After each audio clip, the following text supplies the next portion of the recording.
Сәлем баршаңызға, қош келдіңіздер менің YouTube каналыма.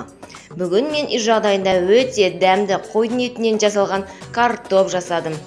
Ол үшін менің видеомды соңына дейін көріп, егерде сіздерге менің видео ұнаса, лайк басып, комментарий жазуды ұмытпаңыздар. Сіздермен бірге болатын мен ләззат.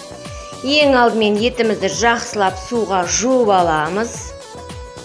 Етімізді жуып болған картопымызды да жақсылап дәл осы видеодағыдай жуып аламыз.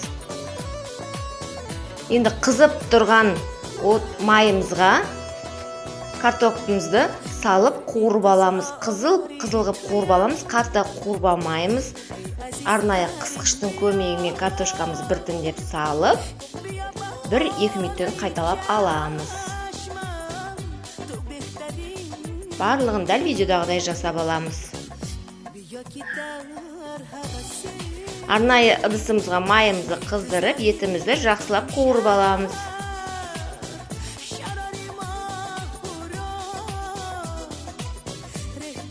Етімізді 4-5 минут қуырып аламыз.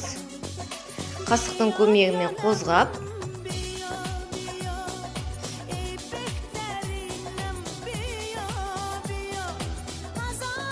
пиязымызды сеуіп, барлығын жақсылап араластырып,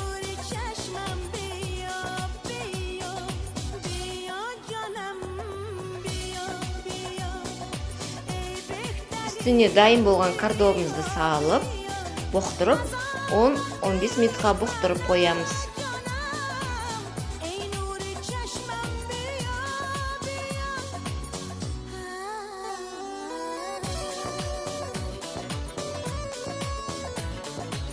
Қойдың етінен жасалған картопымыз дайын болды. Мұны өте дәмді, жұмсақ, керемет болып пісті. Бетіне ақ пиязымыз бен көк пиязымыз турап жесек, өте керемет дәмді болады. Сіздерге ұнайды деген сенімдемін. Сіздер де жасап көріңіздер. Егер де сіздерге ұнап жатса, лайк басып, комментарий жазуды ұмытпаңыздар.